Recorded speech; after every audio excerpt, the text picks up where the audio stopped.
السلام عليكم ورحمة الله وبركاته. الحمد لله رب العالمين والصلاة والسلام على المبعوث رحمة للعالمين نبينا محمد وعلى آله وصحبه أجمعين.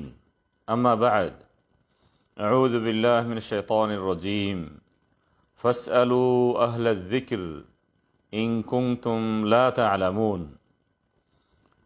সম্মানিত উপস্থিতি, আমরা যেখান থেকে অংশগ্রহণ করেছি সবার জন্য আমরা দোয়া করি আল্লাহ সুবহানাহু ওয়া তাআলা সকলকে সর্বাবস্থাতে ঈমানের উপর রাখুন এবং ইলমি আমলি দিক আল্লাহ সুবহানাহু ওয়া তাআলা আরও বাড়িয়ে দেন।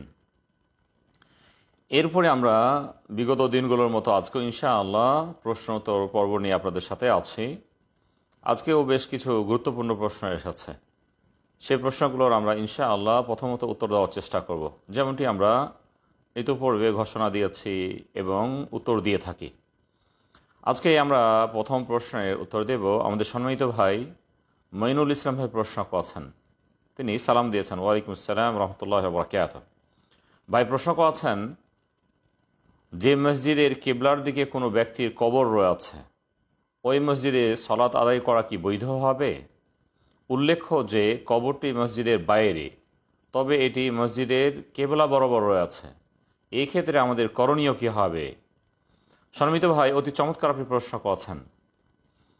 আপনি বিস্তারিত উল্লেখ করেছেন যে মসজিদের যে এরিয়া তার বাইরে কবর রয়েছে, তবে সেটি মসজিদের যে কেবলা রয়েছে কেবলা বরাবর। এই ক্ষেত্রে আমরা বলবো এই মর্মে নবী সাল্লাল্লাহু আলাইহি ওয়াসাল্লামের দিক নির্দেশনামূলক অনেক হাদিস রয়েছে। নবী সাল্লাল্লাহু আলাইহি ওয়াসাল্লাম ইরশাদ করেছেন, আল আরদু কুল্লুহা মসজিদুন ইল্লাল মাকবারাহ ওয়াল হাম্মাম। যে হাদিসটি তিরমিজিতে এসেছে, ইমাম আলবানী রাহমাতুল্লাহ হাদিসটিকে সহিহ বলেছেন যে পৃথিবীর যত স্থান রয়েছে সকল স্থানে আমরা নামাজ পড়তে পারি, নামাজ পড়া বৈধ হবে। তবে মাকবারাহ কবরস্থানে নামাজ পড়া বৈধ হবে না, এমনকি টয়লেটে নামাজ পড়া বৈধ হবে না। তাহলে এখানে দুটি স্থানের কথা বিশেষভাবে নবী সাল্লাল্লাহু আলাইহি ওয়াসাল্লাম উল্লেখ করেছেন।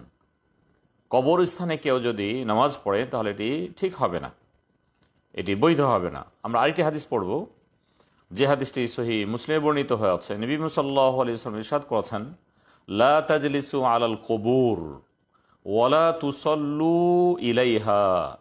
তোমরা কবরের ওপর তোমরা কেউ বসিও না এবং তোমরা কবরমুখী হয়ে নামাজ পড়ো না, কবরের দিকে তোমরা নামাজ পড়ো না। এই হাদিস থেকে ওলামাগণ উল্লেখ করেছেন যে এই হাদিসটি প্রমাণ বহন করে যত ধরনের কবর রয়েছে কেউ কবরের দিকে মুখ করে নামাজ পড়তে পারে না।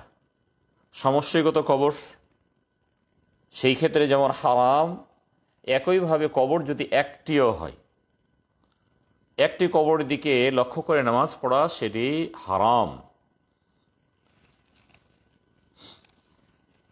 যেমনটি আমাদের সমাজের কিছু কিছু মসজিদে আমরা দেখে থাকি, মসজিদের বাউন্ডারির মাঝে কবর রয়েছে। যিনি মসজিদের দাতা, তিনি দান করেছিলেন, অথবা মোতাওয়াল্লি, যিনি দায়িত্বশীল ছিলেন, এমন ব্যক্তির কবর করা হয়েছে কেবলামুখী করে, অথবা মসজিদের ভিতরে, অথবা মসজিদের এরিয়ার ভিতরে। যদি এমনটি হয় যে এরিয়ার ভিতরে করা হয়েছে, মসজিদের ভিতরে করা হয়েছে, তাহলে নামাজ পড়া বৈধ নয়, ওই মসজিদে নামাজ বৈধ নয়। যদি এরিয়ার মাঝে করা হয়, কবর যদি সামনে হয়, তাহলে সেটিও বৈধ হবে না। বাকি থাকলো মসজিদ এবং কবরস্থান অথবা কবর, যদি উভয়ের মাঝে পার্টিশন থাকে, দেওয়াল থাকে, মসজিদের এরিয়া নির্দিষ্ট এরিয়ার পরে সাথে লাগানো হলো মাকবারা, কবরস্থান। যদি এমনটি হয়, যদিও সে কবরস্থান অথবা কবর কেবলামুখী হয়, যেমনটি উল্লেখ করা হয়েছে প্রশ্নে, এতে কোনো সমস্যা নেই, যেহেতু সেটি মূলত মসজিদ এবং কবরস্থান সেটি ভিন্ন ভিন্ন স্থান, একই স্থানে নয়। অতএব এই ক্ষেত্রে বৈধ হবে। তাহলে বিষয়টি আগে বুঝতে হবে, যদি মসজিদের এরিয়ার মাঝে হয় এবং কেবলামুখী হয়, একটি কবর অথবা অনেকগুলো কবরস্থান, তাহলে ওই মসজিদ যেহেতু মসজিদ এবং কবরস্থান একাকার হয়ে রয়েছে, অতএব এটি বৈধ হবে না, এখানে নামাজ বৈধ হবে না। তবে যদি আলাদা হয়, পার্টিশন হয়, দেওয়াল থাকে, ওয়াল দিয়ে দিই সুন্দর করে, যদিও মসজিদের সাথে কবরস্থানও রয়েছে অথবা কবর রয়েছে, এই মসজিদে এই নামাজ বৈধ হবে, এটা কোনো সমস্যা নেই ইনশাআল্লাহ। দ্বিতীয় প্রশ্ন হলো আমাদের সম্মানিত ইশতিয়াক রহমান ভাই প্রশ্ন করছেন। সম্মানিত ভাই প্রশ্ন করছেন, গোসল ফরজ না হলেও মাঝে মাঝে আমরা যে সকল গোসল করি, এই গোসলের ক্ষেত্রে আমাদের নিয়ত কীরূপ হবে, আমরা কি নিয়ত করব, এবং এই গোসলের পর কি আমাদেরকে উজু করতে হবে, জানালার প্রকৃত হবে। সম্মানিত ভাই, গোসল দুই ধরনের। এক ধরনের গোসল হলো ফরজ গোসল। আমরা খুব ভালো করে জানি স্বামী স্ত্রীর মিলনে অথবা বীর্যপাত ঘটলে অথবা মেয়েরা যখন তাদের মাসিক স্রাবের দিনগুলি অথবা নেফাসের দিনগুলি অতিক্রম করেন, এরপরে তাকে ফরজ গোসল করতে হয়। তার প্রতি গোসল ফরজ থাকে, তিনি ফরজ গোসল কমপ্লিট করে তিনি পবিত্রতা অর্জন করবেন। এছাড়াও স্বাভাবিক যে গোসলগুলো, এই গোসলগুলো আমরা এভাবে বলতে পারি যে এগুলো সকল গোসল হলো মুস্তাহাব গোসল। কিছু গোসলের গুরুত্ব রয়েছে, মুস্তাহাব বলতে কিন্তু সুন্নত, এর মাধ্যমে আমরা সওয়াব পাবো যদি আমাদের নিয়ত বিশুদ্ধ হয়। তাহলে ফরজ গোসল এক্ষেত্রে কিন্তু নিয়তের প্রয়োজন রয়েছে। সর্বক্ষেত্রে যখন আমল করব, আমরা যে আমলের সওয়াব কামনা করব, সে আমলের পিছনে আমাদের নিয়ত করতে হবে। ইন্নামাল আমালু বিন্নিয়াত, আল্লাহ নেই বলেছেন সকল কর্মের ফলাফল নির্ভর করে নিয়তের উপরে। নিয়ত যেমন হবে তার ফল তেমন তিনি পাবেন। তবে সর্বক্ষেত্রে আবার নয়, যদি হারাম কাজ করে ভালো নিয়ত করেন, না, সেটিও গ্রহণযোগ্য নয়, বৈধ হতে হবে, যেগুলো শরীয়ত সম্মত। এই ক্ষেত্রে আমরা বলবো গোসল দুই প্রকার, ফরজ গোসল এবং সুন্নত গোসল অথবা মুস্তাহাব গোসল। ভালো গোসল যার মাধ্যমে আমরা সওয়াব পাবো, ফরজ গোসল আমরা উল্লেখ করেছি।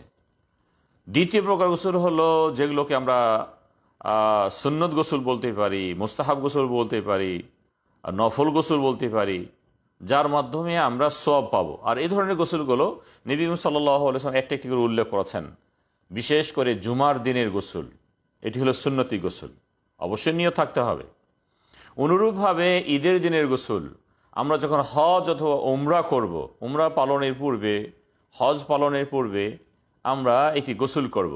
হজ এবং উমরার ইহরাম বাঁধার পূর্বে এই গোসলটিও কিন্তু সুন্নতি গোসল। এছাড়াও মক্কাতে প্রবেশ করে গোসল রয়েছে, এই ক্ষেত্রেও হাদিস রয়েছে, যদি সেখানে গোসলের প্রয়োজন মনে করি, এগুলোকে সুন্নতি গোসল বলে। বাকি গোসল থাকলে এমনি গোসল, আমরা এমনি গোসল করি, পরিষ্কার পরিচ্ছন্নতার গোসল, হ্যাঁ, এটিও নিয়তের ভিত্তিতে এটি সুন্নতি গোসল হতে পারে, মানে সওয়াব পেতে পারি আমরা। আর নিয়তের ভিত্তিতে আমরা সওয়াব হারাতে পারি, কেননা এটি খুব প্রসিদ্ধ একটি মাসআলা।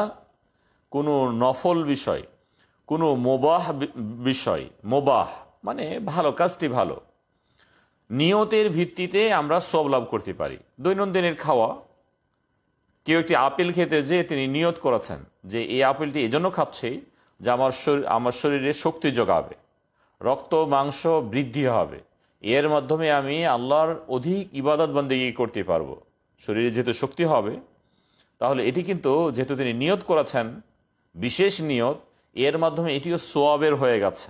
যদিও আপেল খাওয়াটি দৈনন্দিনের একটি স্বাভাবিক আমাদের একটি অবস্থা। একইভাবে আমরা গোসল করি, এই গোসল যদি পবিত্রতার গোসল হয়, যে আমি আমার নিজকে ফ্রেশ করব, পবিত্রতা ইমানের একটি অংশ। নবী সাল্লাল্লাহু আলাইহি ওয়াসাল্লাম পবিত্রতার প্রতি গুরুত্ব দিতেন। পবিত্র ব্যক্তিকে আল্লাহ সুবহানাহু ওয়া তাআলা ভালোবাসেন।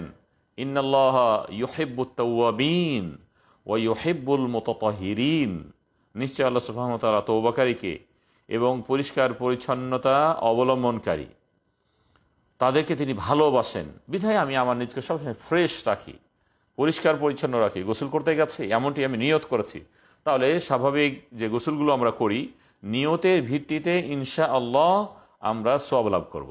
আশা করি স্পষ্ট হচ্ছে। আমাদের সম্মানিত মাইনুল ইসলাম ভাই আরেকটি প্রশ্ন করেছেন, কোনো ব্যক্তি যদি গোপন পাপে অভ্যস্ত হয়ে যান, তার যদি বিবাহ করার সামর্থ্য এবং সিয়াম পালন করার সামর্থ্য না থাকে, পাশাপাশি সিয়াম পালনের উপযুক্ত কোনো সময় বা সুযোগ বা পরিবেশ না থাকে, সে কিভাবে নিজেকে এই গোপন পাপ থেকে বিরত রাখতে পারে? সম্মানিত ভাই, আল্লাহ সুবহানাহু ওয়া তাআলা মুমিনদের গুণ বর্ণনা করেছেন। বিশেষ করে সূরা মুমিনুন একটি সূরা রয়েছে, মুমিনদের সূরা, যেই সূরার প্রথমে আল্লাহ সুবহানাহু ওয়া তাআলা 10 থেকে 11টি আয়াতে তিনি মুমিনের বিশেষ বিশেষ গুণগুলো তিনি উল্লেখ করেছেন। কদ আফলাহাল মুমিনুন, মুমিনরা পরিত্রাণ লাভ করেছে, আল্লাহ সুবহানাহু ওয়া তাআলা এভাবে উল্লেখ করেছেন। এরপরে গুণগুলো তিনি বর্ণনা করেছেন, আল্লাযীনা হুম ফি সালাতিহিম খাশিউন, যারা নামাজে খুব বিনয় নম্রতার সাথে নামাজ পড়ে, ধীর স্থিরভাবে নামাজ পড়ে। এরপর আল্লাহ সুবহানাহু ওয়া তাআলা উল্লেখ করতে যে আরও গুণ উল্লেখ করেছেন, ওয়াল্লাযীনা হুম লিফুরুজিহিম হাফিজুন, যারা তাদের নিজেদের লজ্জা স্থানকে হেফাজত করে, সংরক্ষণ করে। যেভাবে আল্লাহ সুবহানাহু ওয়া তাআলা নিজেদের লজ্জা স্থানকে ব্যবহার করার অনুমোদন দিয়েছেন, সেভাবে তারা ব্যবহার করে, অন্যায় করে না। আল্লাহ সুবহানাহু ওয়া তাআলা এরপর উল্লেখও করে দিয়েছেন, ইল্লা আলা আজওয়াজিহিম আও মা মালাকাত আইমানুহুম, হয় তাদের স্ত্রীদের ক্ষেত্রে অথবা তাদের দাসীদের ক্ষেত্রে তারা তাদেরকে ব্যবহার করতে পারে এবং লজ্জা স্থানকে ব্যবহার করতে পারে। আল্লাহ সুবহানাহু ওয়া তাআলা উল্লেখ করেছেন যে এদের ক্ষেত্রে তো কোনো দোষণীয় নয়, বরং এদের ক্ষেত্রে বৈধ। যদিও বর্তমান অবস্থাতে দাসীদের যে পন্থা রয়েছে সেটি উগ্র হয়ে গেছে, আমরা সবাই স্বাধীন। এখন তাহলে বাকি থাকলো শুধুমাত্র স্ত্রীকে ব্যবহার করবে, এটি তার জন্য বৈধ একটি উপায়। বাকি সর্বক্ষেত্রে তার নিজের লজ্জা স্থানকে হেফাজত করবেন। আল্লাহ সুবহানাহু ওয়া তাআলা এরপর উল্লেখ করেছেন, ফামান ইবতাগা ওয়ারাআ যালিকা ফাউলাইকা হুমুল আদুন, যারা এই পন্থা, স্ত্রী অথবা দাসী পন্থা ছাড়া অন্য কোনো পন্থাতে তারা তাদের নিজেদের লজ্জা স্থানকে ব্যবহার করে, অন্য কোনো পন্থাতে নিজেদের মনের চাওয়াকে পূর্ণ করে, আল্লাহ সুবহানাহু ওয়া তাআলা তাদের সম্পর্কে বলেছেন ফাউলাইকা হুমুল আদুন, তারা হলো সীমা লঙ্ঘনকারী, তারা হলো গুনাহগার। তাহলে আমরা স্পষ্ট হতে পেরেছি যে স্ত্রী ছাড়া আমাদের দ্বিতীয় কোনো ওয়ে নাই, দ্বিতীয় কোনো অপশন নাই, যে অপশনে আমরা আমাদের লজ্জা স্থানকে ব্যবহার করতে পারি এবং মনের চাওয়াগুলোকে পূর্ণ করতে পারি। এই ক্ষেত্রে নবী সাল্লাল্লাহু আলাইহি ওয়াসাল্লাম তিনি পুরুষদেরকে, বিশেষ করে যুবক এবং যুবকদেরকে তিনি দিক নির্দেশনামূলক কিছুটা পরামর্শ দিয়েছেন। আমরা হাদিস জানি, আল্লাহ বিশেষ করে আব্দুল্লাহ বিন মাসউদ রাদিয়াল্লাহু তাআলাকে উদ্দেশ্য করে তিনি বলেছিলেন, ইয়া মা'আশারাশ শাবাব মান ইসতাতা'a মিনকুমুল বাআতা ফালইয়াতাযাওয়াজ, যে হে যুবকেরা, তোমরা যারা স্ত্রীদের ভরণ পোষণ দিতে সক্ষম, তোমরা বিয়ে শাদী করে ফেলো, তোমরা বিয়ে করো। ফাইল্লাম ইয়াস্তাতি' ফাআলাইহি বিসসাওম ফাইন্নাহু লাহু উইজা, যারা ভরণ পোষণ দিতে অক্ষম, তাদের সামর্থ্য নাই, তারা যেন সিয়াম পালন করে, এটি তাদের জন্য ঢাল স্বরূপ হবে। এই হলো অবস্থা। যেহেতু প্রশ্নে উল্লেখ করা হয়েছে যে তিনি এক তো বিয়ে শাদীর সামর্থ্যবান নন, অনুরূপভাবে রোজা পালন করার কোনো ধরনের উপযুক্ত সময়, সুযোগ, পরিবেশ তার কিছুই নাই, তিনি এখন কি করবেন? আমরা বলবো এ ধরনের মানুষের অবস্থা হয় না যে তিনি বিয়ে শাদী করতে পারবেন না, তিনি সামর্থ্যবান নন, আর এই ক্ষেত্রে তিনি রোজা রাখতেও অক্ষম এবং মনেরও চাওয়া তার খুব রয়েছে, প্রবল ইচ্ছা তার।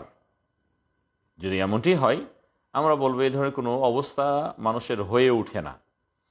এরপর ওলামাগণ একটি অপশন রেখেছেন, যে অপশনটি স্পষ্ট কোরআন হাদিসে এইভাবে আসেনি, যেটিকে জরুরতের আমরা মাসআলা বলতে পারি, আর প্রয়োজনের মাসআলা সবসময় ভিন্ন হয়। শূকরের গোশত খাওয়া, এটি তো আসলে হারাম, তবে কোনো অবস্থাতে সে খেতে পারে, মারা যাচ্ছে, বাঁচতে হলে শুকরের গোস্তই তাকে খেতে হবে, আর খাদ্য কিছু নাই। এটিকে হলো ওজরের মাসআলা বলে। ওজর যদি হয় তাহলে হারাম জিনিস হালাল হয়ে যায়।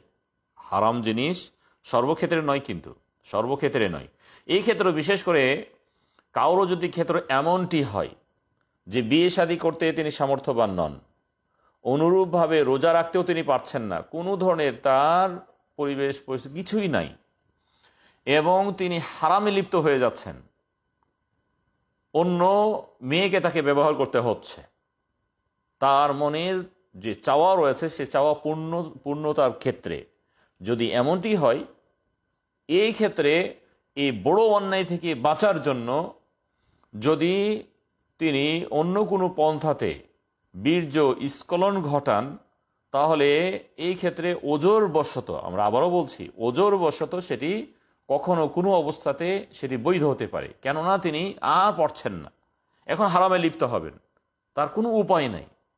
যদি এমনটি হয় তবে এই ধরনের মাসআলা দিয়ে কিন্তু সকল দিকে আমরা কিন্তু ফতোয়া দিতে পারবো না, এবং সকল কিছু কিন্তু বলতেও পারবো না যে না অমুকে বলেছেন যে না বীর্য স্খলন ঘটানো এটি বৈধ, না এটি আমি বলিনি। বরং আমি বলতে চেয়েছি যে ওজরের মাসআলা সবসময় ভিন্ন হয়, স্বাভাবিকভাবে মানুষের অবস্থায় এমনটি হয় না। আপনি কয়জনকে পেয়েছেন জীবনে যে শুকরের গোস্ত খেয়ে বেঁচেছেন, খাদ্য কিছুই পাননি, তার খাওয়ার জন্য দুটি খেজুরও নাই, শুকনা রুটিও নাই, বিস্কিটও নাই, এমন কয়জনকে আপনি পেয়েছেন? পাননি, আপনি পাননি। তবে কখনো হতেও তো পারে। এজন্য কেউ আবার এভাবে মাসআলা বর্ণনা করবেন না যে অমুকে বলেছেন যে কেউ যদি বিয়ে শাদী না করতে পারেন, রোজা রাখার যদি সুযোগ না থেকে থাকে, তাহলে নিজে যে পদ্ধতিতে হোক তিনি তার বীর্য স্খলন ঘটাতে পারেন, এটি বৈধ না। এটি কথা আমরা কখনো বলিনি, আমরা কখনো বলিনি। এই জন্য আমরা বারবার বলছি, যেহেতু অনেক সময় মাসআলাকে ভিন্ন দিকে মোড় ঘুরিয়ে ফেলা হয় এবং ভিন্ন পন্থায় বলা হয়, এই জন্য আমরা বলবো যে বীর্য স্খলন ঘটানো এটি শরীয়ত বিরোধী, যে কোনো পদ্ধতিতে হতে পারে। স্ত্রী ছাড়া যদি কেউ বীর্য স্খলন ঘটান, যে কোনো পদ্ধতিতে হতে পারে, সেটি তার জন্য হারাম। আল্লাহ সুবহানাহু ওয়া তাআলা তাদের সম্পর্কে বলেছেন ফামান ইবতাগা ওয়ারাআ যালিকা ফাউলাইকা হুমুল আদুন, তারা হলো সীমা লঙ্ঘনকারী, তারা হলো গুনাহগার। এই জন্য এতটুকু আমাদেরকে জানতে হবে যে এটি গুনাহের কাজ, এটি বড় ধরনের অন্যায়।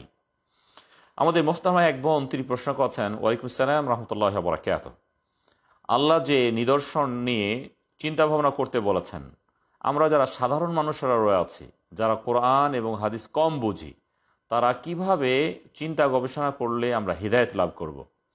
সম্মানিতা বোন, আল্লাহ সম্পর্কে চিন্তা ভাবনা করা এবং আল্লাহর সৃষ্টি সম্পর্কে চিন্তা ভাবনা করা, হ্যাঁ, এটি ইমানের একটি অংশ এবং এটি বড় একটি ইবাদত, এটিও একটি জিকির। কেননা আল্লাহ সুবহানাহু ওয়া তাআলা সূরা আল ইমরানের 191 নম্বর আয়াতে ইরশাদ করেছেন, আল্লাযীনা ইয়াযকুরুনাল্লাহা কিয়ামান ওয়া কুউদা, যারা আল্লাহর জিকির আজকার করে শোয়া অবস্থাতে এবং বসা অবস্থাতে, ওয়া আলা জুনুবিহিম, এবং শায়িত অবস্থাতে, ওয়া ইয়াতাফাক্কারুনা ফি খালকিস সামাওয়াতি ওয়াল আরদ, এবং সপ্ত আকাশ এবং জমিন নিয়ে তিনি গবেষণা করেন। আল্লাহ সুবহানাহু ওয়া তাআলা তিনি উল্লেখ করেছেন তার গবেষণার দিকগুলো, রব্বানা মা খালাকতা হাযা বাতিলা, আল্লাহ তুমি এগুলো তো অনর্থক সৃষ্টি করনি, সুবহানাক তুমি তো পবিত্র, ফাকিনা আযাবান নার, অতএব তুমি আমাকে আযাব থেকে রক্ষা করো, রেহাই দাও। এখানে তো আমরা কিছুটা দিক পেয়েছি, যারা গবেষণা করে আল্লাহর সৃষ্টি নিয়ে, সপ্ত আকাশ এবং জমিন নিয়ে। এই জন্য আমরা বলবো আমরা আল্লাহকে নিয়ে গবেষণা করব, আল্লাহর সৃষ্টি নিয়ে গবেষণা করব। যারা আমরা সাধারণ মানুষ রয়ে আছি, অন্তত আমাদের গবেষণা যদি এতটুকু হয় আল্লাহর সৃষ্টি নিয়ে, যে আমি আমার নিজ সম্পর্কে জিজ্ঞাসাবাদ করছি, প্রশ্ন করছি, আমি কোথায় ছিলাম, কোথায় আছি, কোথায় যাব, এখানে রয়ে আছি, কেন এখানে আল্লাহ তাআলা পাঠালেন, আবার যাব সেখানে, সেখানে কেন যাব, ইত্যাদি বিষয়গুলো, এগুলোই মূলত গবেষণার বিষয়। মৃত্যুকে নিয়ে চিন্তা, পরকালকে নিয়ে চিন্তা, এগুলোর জন্য বড় ধরনের আলেম হতে হবে বিষয়টি এমনটি নয়। এবং কোরআনের বড় গবেষক হতে হবে, বিষয়টি কিন্তু এমনটি নয়। আমরা সাধারণ মানুষ যারা রয়ে আছি, অল্প বুঝি, এরাও কিন্তু অন্তত বুঝি যে আমি কোথা থেকে আসলাম, কিভাবে আসলাম, আবার বর্তমান তো এখানে আছি, পরবর্তী কোথায় যেতে হবে, এই বিষয়গুলো আমরা চিন্তা করব। বিশেষ করে যারা অধিক জ্ঞানী, তাদের জ্ঞানের যেহেতু পরিধি রয়েছে, তারা আরও অধিক হারে চিন্তা করতে পারবেন। কেননা যখন তারা কোরআন পড়বেন, আফালা ইয়ানজুরুনা ইলাল ইবিলি কাইফা খুলিকাত, তারা কি দেখে না আল্লাহ সুবহানাহু ওয়া তাআলা তিনি ওই পাহাড়ের দিকে দেখে না? আফালা ইয়ানজুরুনা ইলাল ইবিলি, উটের দিকে দেখে না কিভাবে আল্লাহ সুবহানাহু ওয়া তাআলা তাকে সৃষ্টি করেছেন? এইভাবে অনেকগুলো সৃষ্টি, আকাশের দিক উল্লেখ করে, পাহাড়ের দিক উল্লেখ করে আল্লাহ তাআলা তাদেরকে গবেষণা করতে বলেছেন, চিন্তার কথা। কোরআনের আয়াত যখন পড়বো, তার অনেক গবেষণার কথা আল্লাহ সুবহানাহু ওয়া তাআলা উল্লেখ করেছেন, স্মরণ করিয়ে দিয়েছেন। এই ক্ষেত্রে আমরা বলবো, আমি যতটুকু জানি ততটুক নিয়ে আমি চিন্তা ভাবনা করব এবং চেষ্টা করব। আল্লাহ তাআলা আ'লাম। আমাদের সম্মানিত আরেক ভাই তিনি প্রশ্ন করছেন, হজরত খিজির আলাইহিস সালাম তিনি কি নবী মুসা আলাইহিস সালামের উম্মত ছিলেন? সম্মানিত ভাই, খিজির আলাইহিস সালাম সম্পর্কে কোরআনে বর্ণনা এসেছে। বিশেষ করে নবী মুসা আলাইহিস সালামকে আল্লাহ সুবহানাহু ওয়া তাআলা খিজির আলাইহিস সালামের কাছে পাঠিয়েছিলেন এবং তার বৃত্তান্ত আমরা কিন্তু ঘটনা জানি। আল্লাহ সুবহানাহু ওয়া তাআলা তার কাছে তিনি শিক্ষা গ্রহণের জন্যই পাঠিয়েছিলেন, যে যাও তুমি এবং শিক্ষা নিয়ে আসো। এতটুকু আমরা বুঝতে পেরেছি। তাহলে খিজির আলাইহিসসালাম মুসা আলাইহিসসালামের সময়ের একজন ব্যক্তি, একজন আবদ, একজন বান্দা, আল্লাহর একজন বান্দা। তিনি যেহেতু আল্লাহর বান্দা, এতটুকু আমাদেরকে জানতে হবে যে তিনি হলেন আল্লাহর বান্দা। এখন তিনি কি আসলে নবী ছিলেন, নাকি নবী না হয়ে মুসা আলাইহিস সালামের তিনি উম্মত ছিলেন, না তিনি কে? এই বিষয়গুলো অনেক ধরনের প্রশ্ন আমাদের আসতে পারে। যেমনটি প্রশ্ন হচ্ছে, আমরা বলবো খিজির আলাইহিস সালামকে নিয়ে দুই ধরনের কথা রয়েছে। প্রথম কথা হলো তিনি হলেন নবী, যেমনটি কোরআনে যেহেতু উল্লেখ হয়েছে, নবী হিসেবে উল্লেখ হয়নি, তার কথা হিসেবে উল্লেখ হয়েছে। এই জন্য ওলামাগণ বলেছেন যে তিনি ছিলেন নবী, একজন নবী ছিলেন। আর কেউ কেউ বলেছেন না, তিনি নবী ছিলেন না, তিনি একজন ভালো মানুষ ছিলেন। নবী মুসা আলাইহিস সালামের সময়ে তার উম্মত, অবশ্যই তিনি একজন ভালো মানুষ ছিলেন, একজন বিদ্বান তিনি ছিলেন। আল্লাহ সুবহানাহু ওয়া তাআলা তার কাছে নবী মুসা আলাইহিস সালামকে তিনি পাঠিয়েছিলেন। তাহলে যেহেতু বিষয়টি হলো পূর্ব সময়ের, এই জন্য নির্দিষ্ট করে আমরা বলতে পারবো না, কেন নির্দিষ্ট করে আসেও নি, না কোরআনে না সুন্নাতে।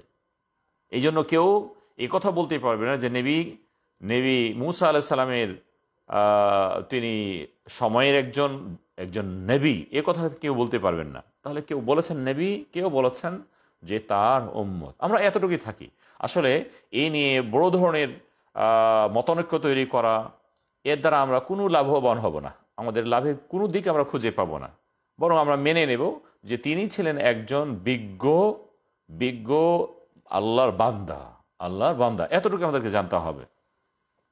তবে যেহেতু খিজির আলাইহিস সালাম সম্পর্কে আপনি প্রশ্ন করেছেন, বর্তমান সময়ের কিছু মানুষের দাবি, সেই দাবিগুলো কিন্তু খণ্ডন করা উচিত। আমরা সংক্ষেপে দুই একটি কথা বলবো। কেউ বলেন যে খিজির আলাইহিস সালাম তিনি নবী ছিলেন না, তবে তিনি এখনও বেঁচে আছেন এবং পানিতে রয়েছেন। বিভিন্ন তার বর্ণনা করা হয়। বিশেষ করে এক শ্রেণীর আলেম, যারা প্রকৃত আলেম নন, দিনের জ্ঞান খুব স্বল্প, তারা বিভিন্ন সময়ে পর্যালোচনা করতে যে খিজির আলাইহিস সালাম নিয়ে যখন কথা বলেন, বানাওয়াট উদ্ভট কিছু কথা বলেন। এই বিষয়গুলি আপত্তিকর কথা যে তিনি এখনও জীবিত আছেন, তিনি এখনও পানিতে আছেন, তিনি আবারও আসবেন, নাউযুবিল্লাহ মিন যালিক। এই ধরনের কথাগুলো শরীয়ত বিরোধী কথা। বরং নবী সাল্লাল্লাহু আলাইহি সাল্লাম সে সময়ে তিনি সাহাবীদেরকে তিনি স্পষ্ট করেছেন যে আজকের কথা তোমাদেরকে বলছি, আজকে থেকে নিয়ে 100 বছরের মাথায় যারা আজকে দুনিয়াতে আছে, 100 বছরের মাথাতে কেউ থাকবে না। যারা দুনিয়াতে মানুষ হয়ে এসেছেন তারাও কেউ থাকবে না। এই জন্য শুধুমাত্র নবী ঈসা আলাইহিস সালাম, আল্লাহ সুবহানাহু ওয়া তাআলা তাকে যেহেতু উঠিয়ে নিয়েছেন, তার পর্ব কিন্তু একটা ভিন্ন পর্ব। তিনি দুনিয়াতে আছেন এই কথাও কেউ যদি বলে তাহলে সেটিও তিনি অন্যায় করবেন। আল্লাহ সুবহানাহু ওয়া তাআলা তাকে উঠিয়ে নিয়েছেন, তিনি তাকে আবারও পাঠাবেন। এছাড়া বাকি যিনি মানুষ হয়ে এসেছেন তিনি বছরের পর বছর অনন্তকাল থাকতেই থাকবেন, যেমনটি এক শ্রেণীর ভাইরা ধারণা করে। না, এটি বড় ধরনের অন্যায়। তিনি একজন ভালো মানুষ ছিলেন, আমরা এতটুকু বলবো। তিনি নবীও হতে পারেন যেমনটি মতানৈক্য রয়েছে ওলামাদের মাঝে। আমরা এতটুকু যদি জানি তাহলে যথেষ্ট হবে। আর বাকি থাকলো যেহেতু প্রশ্ন হচ্ছে উম্মত কি না, হ্যাঁ, উম্মত হতে পারেন। আমাদের সম্মানিত আরেক ভাই তিনি প্রশ্ন করছেন, রেইন ড্রপস মিডিয়া এর লেকচার শোনা কি আমাদের জন্য বৈধ হবে? সম্মানিত ভাই, রেইন ড্রপস মিডিয়া, আমি সেখানে কিছুটা ভিজিট করেছি। সেখানে অডিও দিয়ে বেশ কিছু তারা নবীদের কাহিনী, অনুরূপ আল্লাহ নবীর জীবনী, আল্লাহ সুবহানাহু ওয়া তাআলার বিশেষ করে যেগুলো গুণবাচক নাম রয়েছে সেগুলো নিয়ে তারা ভিডিও ক্লিপ করেছে। সাউন্ডকে ভিডিও ক্লিপ করে বেশ কিছু ভিডিও সেখানে রয়েছে, যার ভিউয়ার বেশ ভালো। আমরা এদের সম্পর্কে বলবো, আমি অনেক জানার চেষ্টা করেছি, তাদের সম্পর্কে আমি জানতে পারিনি। কোনো ভিডিওতে আমি যতগুলো সার্চ করে দেখেছি, আমি সবগুলো দেখিনি, যতগুলো আমি দেখেছি তার মাঝে কোনো ভিডিওতে অথবা কোনো ক্যাপশনে তার ব্যক্তির পরিচয় তুলে ধরা হয়নি, যে উনি অমুক অথবা উনি কে। কোনো ধরনের নামও দেওয়া হয়নি আর পরিচয় দেওয়া হয়নি। বিধায় আমরা বলবো এ ধরনের অজ্ঞাত ব্যক্তির নিকট থেকে ইলম অর্জন করা না, এটি সঠিক নয়। বিজ্ঞ উলামাগণ উল্লেখ করেছেন যে ব্যক্তি হলেন মাজহুল, অপরিচিত, তার নিকট থেকে দ্বীনি ইলম নেওয়া এটি অবৈধ, ঠিক নয়। কেননা ব্যক্তিকে যখন জানি না তার কাছে আমি কি নেব, কথা ভালো লাগলেই যে আমি গ্রহণ করব, এটি যেন আদৌ না হয়। স্বর দিয়ে কিন্তু অনেকে অনেক কথা বলতে পারেন, তবে তিনি সঠিক বলেন নাকি আমাদেরকে ওই ভালো খাদ্যের সাথে বিষ দিচ্ছেন, এটাকে আমরা জানি না। বর্তমান সময় কিন্তু ফিতনার সময়, অনেকে অনেকভাবে ফিতনা দিয়ে তার ঈমান আমলকে নষ্ট করতে চাই। এটি হচ্ছে শয়তানের রূপ। এই জন্য যিনি ভিডিও তৈরি করবেন, অডিও তৈরি করবেন, তার পরিচয় তিনি দেবেন, যে আমি হলাম অমুক, আমার চিন্তাধারা অমুক, আমি এই, তার পরিচয় দেবেন। যেহেতু পরিচয় নাই বিধায় আমিও তার সম্পর্কে বলতে পারছি না। তবে ভাইকে আমি ব্যক্তিগতভাবে ইমেল দিয়েছি। উনি যদি ইমেল ব্যাক করেন তাহলে হয়তো বা পরবর্তীতে কখনো আমরা সেটি জানাতে পারবো ইনশাআল্লাহ। আমাদের সম্মানিত সাইনুল মিয়া ভাই, মোহাম্মদ সাইনুল ভাই, তিনি প্রশ্ন করেছেন, ওয়ালাইকুম সালাম রহমতুল্লাহ বারাকাতুহু, জানাজার নামাজ পড়ার সময় শেষ তাকবীর বলার পর আমরা কি হাত ছেড়ে সালাম ফিরাবো, নাকি হাত বাঁধা অবস্থাতে আমরা আসসালামু আলাইকুম রহমতুল্লাহ বলবো? জানাজার নামাজে আমরা বলবো, ভাইয়া, নামাজ কমপ্লিট যখন হবে তখন আমাদের রূপ ভিন্ন হবে। বাকি যেহেতু নামাজ শুরু হয় তাকবীর দিয়ে, আল্লাহু আকবার বলে আমরা নামাজ শুরু করি, আমরা তাকবীর দিয়ে নামাজ শুরু করি, আর শেষ হয় সালামের মাধ্যমে। আমরা আসসালামু আলাইকুম রহমতুল্লাহ, আসসালামু আলাইকুম রহমতুল্লাহ, আমাদের নামাজ কিন্তু কমপ্লিট হয়ে গেল, নামাজ কমপ্লিট হলো।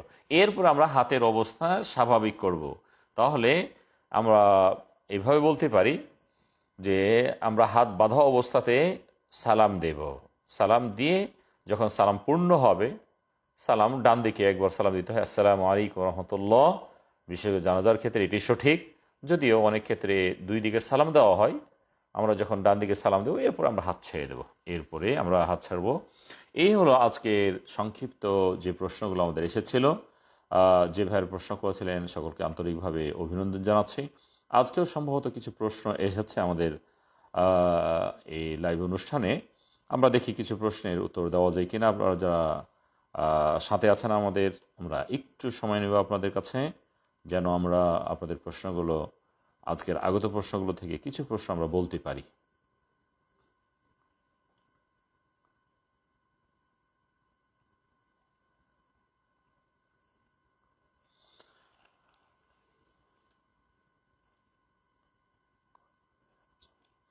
আমাদের সম্মানিত জাগ্রত বিবেক এই আইডি থেকে সালাম দিয়ে প্রশ্ন করেছেন, ওয়ালাইকুম সালাম রহমতুল্লাহ বরাকাত। প্রশ্ন করেছেন যে সৌন্দর্যের জন্য বাসায় অ্যাকোয়ারিয়াম ফিশ রাখা যাবে কি? সম্মানিত ভাই, হ্যাঁ যাবে, এতে কোনো সমস্যা নেই। অ্যাকোয়ারিয়াম ফিশ অথবা কখনো পাখি হতে পারে, ছোট ছোট পাখি, অথবা আর যে যে প্রাণীগুলো আমরা লালন পালন করতে পারি, বিশেষ করে বিড়াল আমরা সৌন্দর্যের জন্য রাখতে পারি, খরগোশ এগুলো আমরা রাখতে পারি, কোনো সমস্যা নেই। অ্যাকোয়ারিয়াম ফিশ কেউ যদি রাখেন, হ্যাঁ বৈধ, এটি কোনো সমস্যা নেই, কোনো সমস্যা নেই। শুধুমাত্র যেগুলো জীব পালনের ক্ষেত্রে যে দিকগুলি বিশেষভাবে লক্ষ্য রাখতে হবে সেটি হচ্ছে এই যে তাদেরকে কষ্ট দেওয়া যাবে না, কষ্ট দেওয়া যাবে না। অনেকে বলার চেষ্টা করেন যে না, পাখি আমরা পালতে পারবো না। কেন পালতে পারবেন না ভাইয়া? কেন পালতে পারবেন না ভাইয়া? না, এটি তো বনের প্রাণী, আমরা কিভাবে তাকে খাঁচাতে বন্দি করতে পারি? কোনো সমস্যা নেই। আল্লাহ সুবহানাহু ওয়া তাআলা যত তিনি সৃষ্টি করেছেন এগুলো আপনার জন্য সৃষ্টি করেছেন, আপনার জন্য। তাহলে সুন্দরভাবে যদি আপনি লালন পালন করতে পারেন, তাকে যদি কষ্ট না দেন, তার খাদ্য অথবা পানীয় দিতে, এতে কোনো সমস্যা না। আপনি মাছ পালন করেন কিন্তু আপনি খাদ্য দেন না, অ্যাকোয়ারিয়ামের মাঝে রয়েছে, না, এটি ঠিক হবে না, আদৌ ঠিক হবে না, আদৌ ঠিক হবে না। বরং এর দরুন আপনাকে কষ্ট দেওয়া হতে পারে, এটি আযাবের কারণ হতে পারে। আপনি পাখি পালন করেন, আপনি নিয়মিত তাকে খাদ্য দেন না, পানীয় দেন না, অনেক সময় পাখি অনাহারে থাকে, না, এটি বড় ধরনের অন্যায়, বড় ধরনের অন্যায়। এই বিষয়গুলো আমাদের অবশ্যই খেয়াল করতে হবে। বেশ কিছু ভাই আমাদেরকে সালাম দিয়েছেন, বিশেষ করে আমাদের অত্যন্ত প্রিয় ভাই নুরুল আফসার ভাই জিজ্ঞেস করেছেন কেমন আছে, জাযাকুমুল্লাহ খায়ের, আল্লাহ সুবহানাহু ওয়া তাআলা অনেক ভালো রেখেছেন ভাইয়া। অন্য ভাইয়াও সালাম দিয়েছেন, শাহাদাত ভাইয়া, জাযাকুমুল্লাহ খায়ের, ওয়ালাইকুম আসসালাম রহমতুল্লাহ বারাকাত।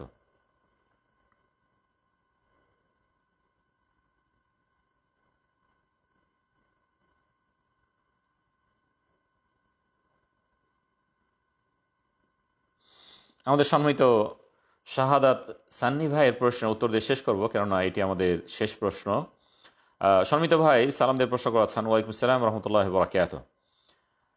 ভাই প্রশ্ন হলো যে ইউটিউবে কোনো ইসলাম বিদ্বেষী যদি কেউ কোনো কিছু বলেন, আমরা যদি সেটিকে এভাবে বলি, তার বিষয়টি উল্লেখ করি, যেহেতু তিনি ইসলাম বিরোধী কিছু কথা বলেছেন, ইসলাম বিদ্বেষী কোনো কথা বলেছেন, তার কথাটি যদি আমরা আলোচনা পর্যালোচনা করি, তাহলে কি সেটি গীবত হবে? সম্মানিত ভাই, হ্যাঁ গীবত হবে ব্যক্তির যদি আমরা ত্রুটিগুলো বর্ণনা করি, তাকে লাঞ্ছনা দেওয়ার জন্য অথবা তাকে হ্যায় প্রতিপন্ন করার জন্য, তাহলে অবশ্যই এটি গীবত হবে। আর যেহেতু আপনি উল্লেখ করেছেন যে ইউটিউবে, ব্যক্তিগতভাবে তাহলে আমরা কারো ত্রুটি বর্ণনা করতে পারি না, এটি শরীয়ত বিরোধী এবং হারাম কাজ।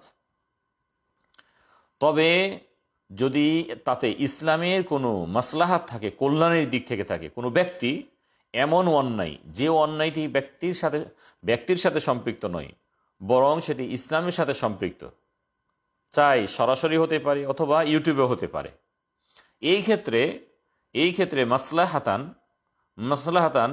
আমরা সে অন্যায়কে বলতে পারি, প্রকাশ করতে পারি, আলোচনা পর্যালোচনা করতে পারি। অনেক এ ধরনের ইউটিউবার রয়েছে, অথবা আলোচক রয়েছেন, অথবা ব্যক্তি রয়েছেন যারা ইসলাম বিরোধিতায় কাজ করেন, ইসলামে যেটি আসেনি, বিশেষ করে শিরক অথবা বেদাত শিক্ষা দিচ্ছেন, মানুষকে পথভ্রষ্ট করছেন। সরাসরি হতে পারে, আমরা উল্লেখ করেছি সরাসরি হতে পারে, অথবা ইউটিউবে হতে পারে। এই ক্ষেত্রে যেহেতু এটি দ্বীনের বড় একটি অংশ, এই ক্ষেত্রে আমরা তার অন্যায়টিকে নাম ধরে বলতে পারবো, এতে কোনো সমস্যা নাই, নাম ধরে বলতে পারবো। কেননা ইউটিউবে যখন চলে যায়, এর কন্ট্রোল কিন্তু তার হাতেও থাকে না, আমার হাতেও থাকে না। অনেকে এ ধরনের যারা বিশেষ ব্যক্তি, তাদের নিয়ে যখন আলোচনা পর্যালোচনা করা হয়, তখন কেউ এভাবে বলেন যে না, এটি তো গীবত হচ্ছে না, গীবতের সঙ্গে কিন্তু এমনটি নয়। কোনো ক্ষেত্রে গীবত করা বৈধ। তাহলে এটিও আপনাকে বুঝতে হবে যে যেই ক্ষেত্রগুলোতে গীবত করা বৈধ, মানে অন্যের ত্রুটি চর্চা করা বৈধ, বরং কোনো কোনো ক্ষেত্রে মানুষের অন্যায় চর্চাগুলো আপনার উপর ফরজ হয়ে দাঁড়ায়। বিশেষ করে কেউ যদি শিরক এবং বিদআতের কথা বলে, ইসলাম বিদ্বেষী কথা বলে, তাহলে সতর্ক করার জন্য কখনো নাম উচ্চারণ করেও সতর্ক করা যেতে পারে। আর এটি আপনার ইমানি একটি বড় দায়িত্ব, ইমানি বড় দায়িত্ব। তবে আমরা এই কথা বলবো না যে আপনি ইচ্ছে করলে তাকে নসিহত পেশ করতে পারেন। তিনি মাঠে বা অনলাইনে সোশ্যাল মিডিয়াতে এমনভাবে প্রচার এবং প্রসার করেননি, ব্যক্তিবিশেষ প্রচার এবং প্রসার করেন, আপনি তাকে নিয়ে আবার ইউটিউবে আপনি ভিডিও আকারে দিচ্ছেন না, এটি ঠিক হবে না। প্রথমত তাকে নসিহত পেশ করা উচিত। যদি তার কোনো আলোচনা পর্যালোচনা মাঠ পর্যায়ে না ছড়িয়ে পড়ে, কেননা এ ধরনের অনেক লেকচারারও আছেন, অনেক লেকচার দিয়েছেন যেটি তার কন্ট্রোলে নাই। ইউটিউব ভরে গেছে, ফেসবুক ভরে গেছে, তিনি বেদাতি কথা শিক্ষা দিয়েছেন। এখন তার নাম উচ্চারণ করা যদি প্রয়োজন পড়ে তাহলে আমরা করতে পারবো, এটি বেদাত হবে না। আল্লাহ তাআলা আলাম। আল্লাহ সুবহানাহু ওয়া তাআলা আমাদের সকলকে সত্য বুঝার তৌফিক দান করুন। এই বলে আজকে আলোচনা আমরা শেষ করছি। ওয়াসাল্লাল্লাহু তাআলা আলা নবিয়িনা মুহাম্মদ ওয়া আলা আলিহি ওয়া সাহবিহি ওয়া সাল্লাম। আসসালামু আলাইকুম ওয়া রাহমাতুল্লাহি ওয়া বারাকাতুহু।